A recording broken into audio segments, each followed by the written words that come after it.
life is complex enough as it is. That's why I love concepts that simplify things, but in a way where you don't really lose valuable information. The One Thing by Gary Keller is one of those methods that's amazing for simplifying your life. It goes like this. What's the one thing that makes everything else easier and or unnecessary? General concept, apply it however you will, it's very powerful. I want to apply it today to something that I feel like for most people is definitely a one thing, and that's stress. Stress affects everything. Stress affects everyone. Stress is powerful. And that is why I'm very honored to have you joining me in this masterclass today about stress. That sounds interesting? Keep watching.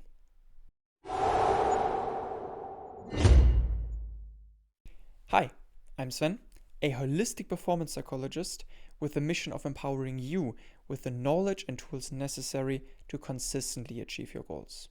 And I love that you're taking time today to explore the concept of stress with me. Now, this is going to be the intro video of my masterclass on stress. And if that is interesting, then subscribe so you don't miss the videos that will follow in the next weeks. And if that's something that you enjoy, if you find value in this video, a like would really be appreciated. Let's jump in. Why is stress the one thing? And I think to cover this, one of the best ways is for me to tell you a bit about what I see with my lens of psychology in everyday life. It's very common. You see something initiating stress.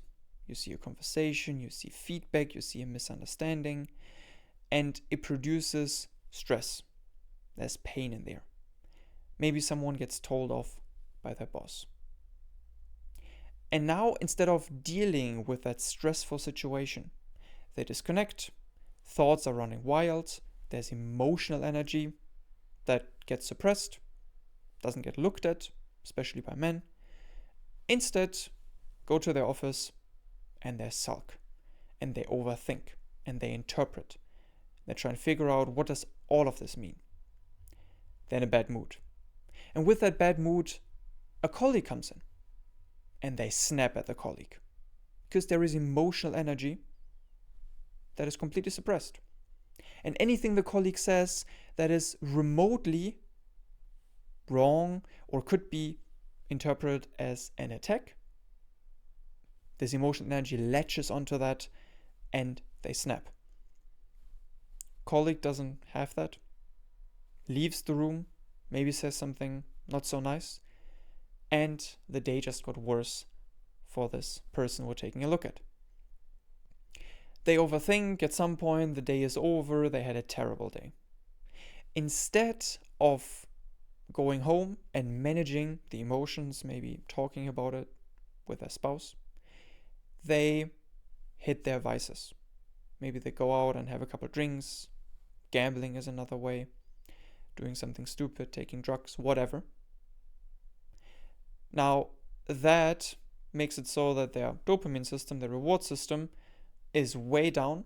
First of all, it's way up, and then it goes way down because they're completely overloaded. So motivation, general life satisfaction goes down after that. At night, there's still these ramping thoughts. They haven't really worked logically through them. So instead, they're tortured by those thoughts. They go to bed late. Maybe again, there's some physical side effects of taking drugs of sorts. They sleep terrible. They didn't go out. There was no movement. Maybe they skipped their usual workout routine. And the next morning, the entire cycle continues because they slept terrible, they're irritable, they go to work, further colliding with more colleagues, again having a terrible day, most likely because they didn't really sleep well, craving junk food. That's one of the side effects that happens with not sleeping well. We crave carbohydrates, especially sugars. So it's so easy to keep on following this flow. and keep on hitting all of those buttons that usually protect us, that usually make life great. The social element falls away more and more. The whole belongingness element falls away as they question if the job is even right for them, if they're even valuable. Then the physical element just completely falls away because the days are so terrible that they need something to manage. They need that beer.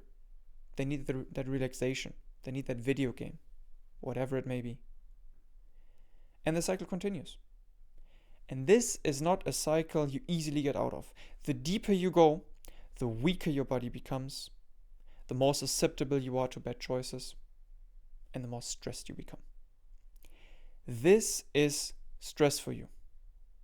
Not everyone suffers from this degree of stress and is on this downward trend, but many people are, and most people have some of these reactions.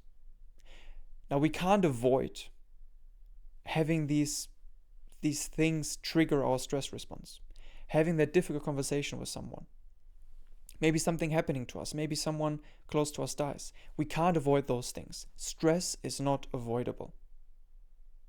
What we can work on, though, is trying to have stress not be as destructive as it is here. And that is why there are 3 parts to this. There's this intro video, and then there's 3 additional parts for all the different pieces of stress that really are important. Now, before we get into those, let me touch on a couple general points of stress so we have a good basis here, a frame, if you will. Already talked about stress being unavoidable. Now, stress inherently isn't bad. Stress is actually good because stress is unavoidable. How so? Well, how do you train resistance to stress? How do you train your capacity to take stress, which is unavoidable, what you have to do? Well, you manage stress well.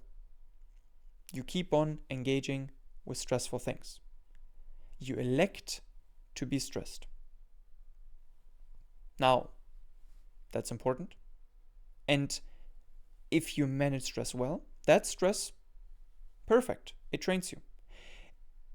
If it goes out of control, if you spiral out of control, if stress happens for too long, if you get completely overwhelmed by stress because you took on something too big, that is no longer helpful on your journey to building capacity. So again, be careful. Stress is unavoidable. First piece. Second piece. Stress is a subjective experience. There is no such thing as objective stressors. Everything is interpreted and learned. So you are in control if you can manage to create a mindset that suits your individual situation, which is what the first video is going to be covering. Again, stay tuned if that seems like something that you are missing. Subjective. And then the last piece, stress is a perceived threat. So whatever is happening, whenever you feel stressed, there is always at the core of this your body interpreting something as dangerous. So if you're looking at your daily life, if you're looking at this conversation with a colleague, there is danger in there for the body. And if you want to cope with stress, then finding where the danger is very important. We're also going to touch on that. With all of this out of the way, I hope you see why stress is so important. And I also hope that you're interested in finding out more, because I truly believe it could be very valuable for you. So, 3 additional videos after this one. First one, on the first stage, the stage before you become stressed. We're talking about front loading. We're talking about how do you set yourself up to not be overwhelmed by stress, but rather take the moments of stress in your everyday life as training to rise and become more capable of dealing with stress. Very important. Second one is going to be about coping or down-regulating. What do you do in a situation where you feel stressed and it slips away out of your control? You start to hit into this downward spiral. It's going to be the second video. And then the third video, what do you do after stress is done? Why is it even important? Well, it's actually maybe the most important piece of all of these. The one thing that most of us really fail at. What happens after the stressful situation?